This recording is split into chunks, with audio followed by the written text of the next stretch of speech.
Present अगली कड़ी has have के साथ एक नई चीज, पुनः एक कंफ्यूजिंग पॉइंट आप बच्चों के लिए था है यह, ध्यान रखिएगा। आप हैज हैव से अगर सेंटेंस बनता है, जैसे ही हैज अ कॉ, मैं देखिए जरा मैं कुछ बोलना चाहता हूं, जैसे ही आई हैव अ कॉ, यहां देखिए हैव वर्ब के रूप में अकेले है, इसके बाद एक नाउन आ गया है। तो मैं चर्चा कर देना चाहता हूं कि हैज हैव अगर अकेले हो या इसके बाद कोई और अगर मेन वर्ब ना हो तो आप इसको सदैव प्रेजेंट इंडेफिनिट टेंस मानिएगा। हैज हैव के बाद कोई मेन वर्ब तो नहीं है, या हैज हैव यहां देखिए हैव अकेले है, यहां देखिए हैज अकेले है, इसके बाद तो नाउन आ गया है। इसलिए हैज हैव अगर अकेले हो तो आप इसको प्रेजेंट इंडेफिनिट का सेंटेंस कहेंगे या प्रेजेंट का वर्ब कहेंगे, क्योंकि लगा कि जो प्रेजेंट परफेक्ट लेके चल जाता है। मैं देखता हूं, मैं तो काफी अनुभव है मेरे पास, he has a component present perfect, जो गलत है। तो चूंकि आपको कंसेप्ट अगर नहीं है, जानकारी नहीं, तो सर्टेनली आप गलत करेंगे। तो चलिए हैज हैव को हम प्रेजेंट इंडेफिनिट में यूज कर रहे हैं, और हैज हैव यहां देखिए subject plus has have plus object, has have main verb भी है और हेल्पिंग वर्ब भी है। मैं इसका स्पेशल वीडियो दे चुका हूं, पूछो काइंड्स ऑफ वर्ब के आगे पीछे दिया हुआ, काइंड्स ऑफ टेंस के बाद आप देखो, आपको मिल जाएगा आराम से, है ना। तो 75-76 ऐसे वीडियो करके है, मुझे याद नहीं पूरी तरह से, 75-76 या ऐसे करके कुछ है, 74-75-73 होगा, उसी में आएगा। तो आप देखो subject plus has have plus object मैंने दिया था, हैज हैव मेन वर्ब के रूप में जब प्रयोग होता है, यह एक ट्रांजिटिव वर्ब है, यानी उसको ऑब्जेक्ट रखने की क्षमता होती है, यानी ये कहने का मेरा मतलब है। और इसका किस किस अर्थ में आप यूज करोगे, तो हैज चूंकि हैव ही वन है, मैंने प्रेजेंट इंडेफिनिट है ये, तो उस रूप में देखिए क्या होता है, तो आप प्रेजेंट इंडेफिनिट ता है, ती है, ते है इत्यादि, तो ये इसका बड़ा महत्वपूर्ण चीज है और बड़ा ही इसको जुटी हुई चीज है। आप इसको वहां तो देखता है, ती है, ते है, इसको तो हम हमेशा लेके चलते हैं। तो आप देखिए अगर हिंदी सेंटेंस में वर्ब के रूप में सिर्फ ये रखता है, रखती है, रखता हूं, रखती हूं, रखते हो, रखते हैं, यही सब न रखता है, रखती है, रखते हैं, यही सब अगर लगा हो, ये लगा हो, तो वह प्रेजेंट इंडेफिनिट का सेंटेंस होगा और उसको हम हैज हैव से यूज करेंगे। या अगर वर्ब के रूप में लेता है, लेती है, लेते हैं, लेता हूं, यही सब हो, तो इसको हम सिर्फ और सिर्फ प्रेजेंट इंडेफिनिट कहेंगे और या इसको हम हैज हैव से ही बनाएंगे। या देखिए खाता है, खाता है, खाता हूं, खाते हैं, खाती है, ये सब की भी अर्थ में हैज हैव का यूज करता चुका, मैं हैज हैव में प्रयोग कर चुका हूं। खाना, उसका पीना, ये सब रखना, के पास होना, इन सारे अर्थों में हैज हैव हैड का यूज हम करते हैं। हैड का तो पास्ट में करते हैं, वहां हैड पास्ट में जाएंगे तो हम वहां भी चर्चा करेंगे इसकी। तो यानी कि खाता है, खाती है, खाते हैं, इस अर्थ में भी हम इसका हैज हैव का यूज करेंगे, यानी कि इट के अर्थ में। इट का विकल्प है हैज हैव, मैं सेंटेंस दे रहा हूं आपको, वहां दिया हूं बोर्ड पर, आप देख सकते हो वहां।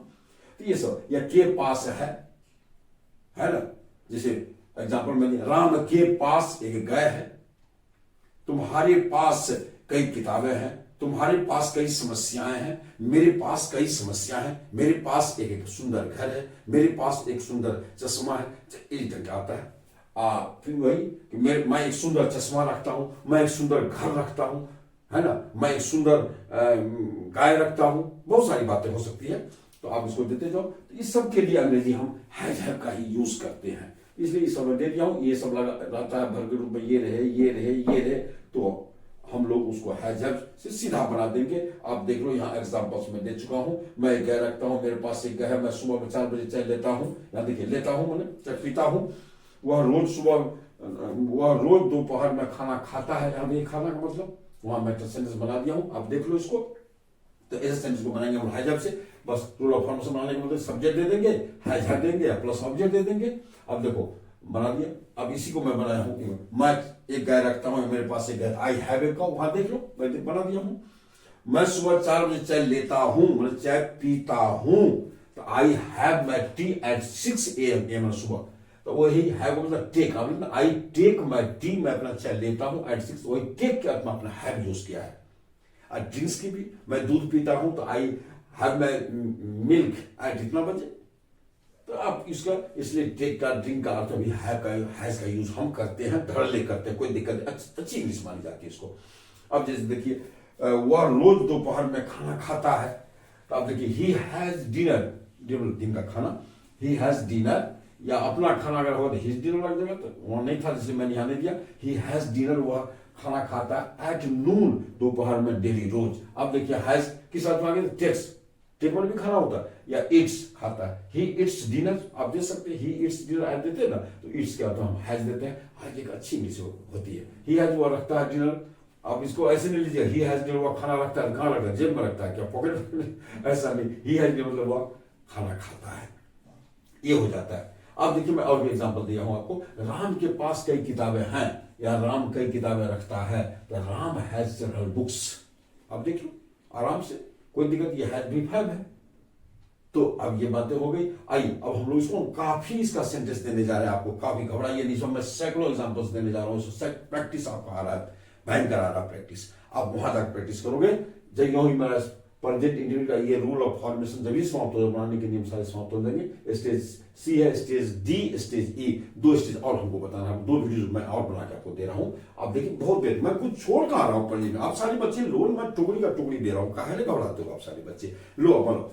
चलिए अब हम लोग इसका दूसरा पॉइंट है, अब इसका निगेटिव बना के देख लेते हैं, इसका इंपेरेटिव बना के देख लेते हैं, इसका इंट्रोगेटिव बना के देख लेते हैं, सारी चीज कर लेते हैं इसको। चलिए अब हम लोग पढ़े इसका निगेटिव कैसे बनता है उसकी चर्चा। चलिए बहुत इंपॉर्टेंट है वो निगेटिव, लड़के काफी कंफ्यूज करते हैं। चलिए मैं दे रहा हूं आपको निगेटिव, रूल नंबर 3 में। आइए अब हैज का हम लोग निगेटिव ले लेते हैं, आइए यस नो इंट्रोगेटिव ले लेते हैं।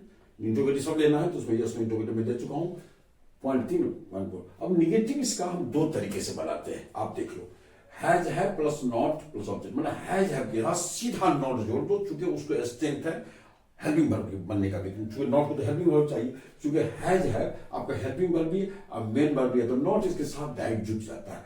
या आप चाहो तो subject plus do does not, आप प्लस है प्लस ऑब्जेक्ट दे दीजिए, नॉट के लिए अलग से डू डज दे सकते हैं, और जब डू डज आएगा तो V1 होगा, ना है V1 होता है। बस आप देख लो एग्जांपल मेरे पास सामने है, मेरे पास एक कुर्सी नहीं है, या मैं कुर्सी नहीं रखता हूं, जो देना है दे दो। इसका दो निगेटिव बनाए, I have not a chair, है ना, ठीक है, या I don't have a chair, don't आप अलग से दे दिए सब्जेक्ट अनुसार, तो आप देख लो कहां हैज पर होगा, कहां हैज पर होगा, वो मैं दे चुका हूं हैज हैव के वीडियोस में, आप वहां देख लो, उसकी जगह मैं नहीं करूंगा। राम के पास कुर्सी नहीं है, राम कुर्सी नहीं रखता है, इसका दोनों एक ही बात है, तो उसको मैं दो निगेटिव दो ढंग से बना दिया हूं। Ram has not a chair, क्या Ram doesn't have a chair, does आएगा तो V1 आएगा, क्लियर हो गया। तो ये इसे ढेर सारे एग्जांपल्स मैं देने जा रहा हूं, तो यहां बहुत ज्यादा देने की जरूरत नहीं है, आप सिर्फ समझ लो कि ऐसा होता है कि दो ढंग से निगेटिव हम बनाते हैं, हैज हैव के साथ डायरेक्ट नोट जोड़ करके, या डू डज को ला करके अलग से नोट देते, नोट के लिए अलग से डू डज भी लाते हैं, और इस अवस्था में हैव आता है, डू डज को V1 चाहिए और हैव V1 है। चलिए अब इसका यस नो इंट्रोगेटिव कैसे बनाते हैं, आप देख लो इसको, हैज हैव को सीधा हेल्पिंग वर्ब बाहर लिया, हैज हैव प्लस सब्जेक्ट, आप लोग सब्जेक्ट अगर नॉट है तो सब्जेक्ट की बात दे देंगे, ऐसे ही अपना नोट का अपना सिस्टम है। तो has have plus subject plus object आप दे दो, कोई दिक्कत है नहीं, या फिर अलग से डू डज भी ला करके हैज हैव को आप इंट्रोगेटिव बना सकते हैं। तो जैसे डज यहां दिए, हैज के अंदर डज आएगा, और डू दिए, और सब्जेक्ट यहां दिए, और उसके बाद आप हैव दिए, यहां ऑब्जेक्ट दिए, कोई दिक्कत है नहीं, तो अपना नोट रहेगा तो सभी बात अपना लगाते जाइए, कोई दिक्कत नहीं। तो ये बात आप दो मेथड से इसका यस नो इंट्रोगेटिव भी बना सकते हैं। देख बेटा मैं यहां एग्जांपल देख रहा हूं, लेकिन सब्सक्राइब करना मत भूल, सब्सक्राइब कर यार, सब्सक्राइब नहीं करेगा तो कैसे होगा, सब्सक्राइब कर, बढ़िया से कमेंट कर, लिख और एंजॉय कर, एकदम टेंस का एंजॉय कर, भरपूर में देने जा रहा हूं, टुकड़ी का टुकड़ी देने जा रहा हूं, कहीं कोई कोड कसर छोड़ कर आ रहा हूं, ये टेंस तो इस ढंग से तो टेंस पढ़े नहीं होगी कभी, इस ढंग से एकदम स्पेशली मैं एक एक वीडियो अलग अलग करके दे रहा हूं, एकदम विस्तार से दे रहा हूं, एक एक रेसा रेसा निकाल के मैं दे रहा हूं, आप बच्चों को दिक्कत होने का मैं देने जा रहा हूं, क्योंकि मैं जानता हूं कि इंग्लिश की क्या पोजीशन है बच्चों के साथ, इसलिए मैं जड़ से उठाया हूं, बेसिक चीज दे रहा हूं, आप पढ़ो।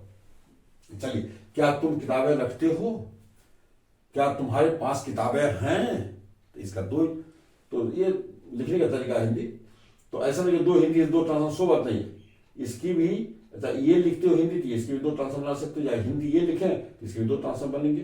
तो चलिए मैं दोनों ढंग से हिंदी सेंटेंस को दिखा दिया ताकि आपको बच्चों को मैं कंफ्यूजन ना रहे। तो इसका मैंने क्या बनाया, have you books, have you books, क्या तुम्हारे पास किताबें हैं, या इसका वीडियो ले, डू यू हैव बुक्स, क्या तुम्हारे पास किताबें हैं। देख लो हैव को डायरेक्ट में ले आया, या फिर हैव या डू को शुरू में ले आके बना लिया। आप भी ऐसा करते चलो। फिर इसके बाद देखो मैं यहाँ दिया हैज पर एक एग्जाम्पल दे रहा हूँ, उसके पास किताबें है क्या, उसके पास किताबें हैं क्या, प्लूरल है। तो मैं नहीं भी दे दिया, उसके पास किताबें नहीं है क्या, नहीं अगर रहेगा तो फिर क्या करेंगे, नोट लाना है। नोट आप जरूरत है तो नोट लाइए, जरूरत नहीं है तो नोट नहीं लाइए, उसी का स्थान को मैं दिखा रहा हूँ थोड़ा। या वह किताबें नहीं रखता है क्या, वह किताबें रखता है क्या, या वह किताबें नहीं रखता है क्या, नहीं वह ब्रैकेट में दिखा दिया हूँ। तो आप नहीं वहां नहीं है ये समझ लो आप। तो उसके पास किताबें हैं क्या, या वह किताबें रखता है क्या। तो चलिए ही हैज ही बुक्स, या डज ही हैव बुक्स, है ना। अब ये कर दो, अगर नोट नहीं है तो आप नहीं अगर आ गया तो सब नोट लगाइए, यहां भी आपने नोट लगा दिया, कहां कोई दिक्कत हो रही है। इसलिए आप इसका निगेटिव या इंटरोगेटिव या तो इनको अकेले अकेले रख करके बनाइए हैजर को, या इसके साथ डू डज देकर बनाइए। मैं यहां दे चुका हूं और दो स्ट्रक्चर और बाकी है, मैं उसको ले आ रहा हूं। 4 हो गया। अब WH इंटरोगेटिव देख लो, बस कुछ नहीं, WH जोड़ दो, इसमें WH जोड़ो, इसमें WH जोड़ो, ना वही मेथड है, वही सिस्टम। फिर क्वेश्चन टाइप बना लो, कोई दिक्कत कहीं नहीं है। चलिए हम लोग आगे चल रहे हैं। अब देखिए, अब हम लोग हैजर का WH इंटरोगेटिव ले लिए, मैं पहले इशारा कर चुका था, बस कुछ है नहीं, यस टू में WH जोड़ दीजिए। अब यस से सामने WH हैजर अपना सब्जेक्ट ऑब्जेक्ट दे दीजिए, चाहे डू डज से बना लीजिए इसको, object WH plus do does plus subject plus have देकर अपना आराम से बनाइए, कोई दिक्कत। मैं एग्जांपल यहां दे चुका हूं बेटा, आप देख लो। तुम क्यों गाय रखते हो, या तुम्हारे पास गाय क्यों है, कुछ भी हो सकता है, कोई लैंग्वेज हम दे सकते हैं। तो इसका मैं बना दिया हूं, आपको 2 ढंग से बनाया हूं कि व्हाई हैव यू कॉज, तुम गाय क्यों रखते हो, व्हाई हैव यू कॉज। यहाँ हैव आगे आपका हैव को बाहर से करके भी बना सकते हैं, या डू डज भी लेके बना सकते हैं, जैसे आप पहले से भी देखते आ रहे हो। कि फिर उसको मैं बनाया उसको, why do you have cause, तुम क्यों गाय रखते हो, आप डू ले आए अलग से। हैव तो डू डज जब आएगा तो सीधा V1, डू डज आएगा तो सीधा हैव आएगा, चूंकि हैव V1 है, डू डज को V1 चाहिए। राम के पास गाय क्यों है, या राम क्यों गाय रखता है, तो व्हाई हैज राम कॉज, अब देख लो। या why does Ram have cause, Ram क्यों गाय रखता है, आराम से बनाइए, कोई दिक्कत है नहीं। सैकड़ों सेंटेंस आ रहे हैं इसको, आपको प्रैक्टिस सेट में सैकड़ों सेंटेंस दे रहा हूं, एकदम बेहिचक बनाइए। बस इसको, इस कंसेप्ट को सेट करो ब्रेन में, हमेशा रखे बेटा, कोई प्रॉब्लम नहीं होगा। आइए हम लोग क्वेश्चन टैग भी देख लेते हैं। बस मैं क्वेश्चन टैग शुरू मैंने दिया, बस सीधा सेंटेंस का बनाइए। राम के पास गाय है ना, राम गाय रखता है ना, कुछ नहीं, बस आराम से बनाइए। Ram has a cow, doesn't ही, यहां मैं दिया हूं डज, क्योंकि V5 है, V5 के लिए डज आता है, डज मैं दे दिया हूं, ये नॉट यहां नहीं है, इसलिए डजंट ही। लोग यहां बनाते हैं Ram has a cow, hasn't he, लेकिन हैज हैव से मैं इसको इसलिए नहीं बनाता हूं कि चूंकि हैज अ प्रेजेंट परफेक्ट अभी क्वेश्चन टैग बनता है। तो आप डज देख बनाओ, डजंट ही, आराम से डज इसलिए आएगा क्योंकि V5 है, ये V5 के लिए वहां डज आएगा, ये V5 है। राम के लिए यहां ही आया है, चूंकि मैं थ्योरी और फिर क्वेश्चन टैग जो बताया था, इंटरोगेटिव सेंस का थ्योरी क्वेश्चन टैग आया था, आप वहां उसको पढ़ लो, बृहत होगा। तो यहां पे राम तुम्हारे पास गाय है ना, या तुम गाय रखते हो ना, आप देख लो यहां। तो यू हैव अ कॉ, डोंट यू, या हैवंट यू भी लोग देते हैं, लेकिन डोंट यू दीजिए, बहुत बेहतरीन इंग्लिश है, खूबसूरत इंग्लिश है। यहाँ चूंकि यहाँ V1 है, इसलिए हम डू ले आए, यहाँ कोई दिक्कत है नहीं। तुम्हारे पास गाय नहीं है, निगेटिव मैं दिखा दिया, तुम्हारे पास गाय नहीं है ना, तो क्या लगे, you haven't, you have not a कॉ, डू यू या have you, you don't have a कॉ, डू यू। आप आराम से बनाइए, यहाँ तो स्पष्ट रूप से आ गया है, इसलिए आप इसको क्वेश्चन टैग आराम से बनाते चलिए। और अब ये चूंकि STSC समाप्त हो गया, हैज हैव पद है जो प्रेजेंट इंडिफिनिट बनता है। अब हम कंफ्यूज नहीं करेंगे कि हैज हैव अगर अकेले रहेगा तो, और या हैज हैव के बाद कोई मेन वर्ब ना हो, उसके पहले कोई हेल्पिंग वर्ब आता है। देखिए हैज हैव के बाद क्या हेल्पिंग वर्ब पहले आ गया है, आप देख लो, कोई बात नहीं है। तो हैज हैव से पहले डू डज अगर लगा हो, या हैज हैव के बाद कोई मेन वर्ब ना हो, तो हम सीधा उसको प्रेजेंट इंडिफिनिट मानेंगे, कभी भी प्रेजेंट परफेक्ट नहीं मानेंगे। आज से सारी बच्ची सोच लो। चलिए मैं इस वीडियो को समाप्त कर रहा हूं। अब मैं आपको ले चल रहा हूं प्रेजेंट इंडिफिनिट की अगला सीरीज, स्टेज D के साथ स्टेज E जाएगा। तो 2 स्टेज और बचे हुए हैं, मैं इसको बेहद पढ़ाना चाहता हूं। चलिए अब मैं बच्चों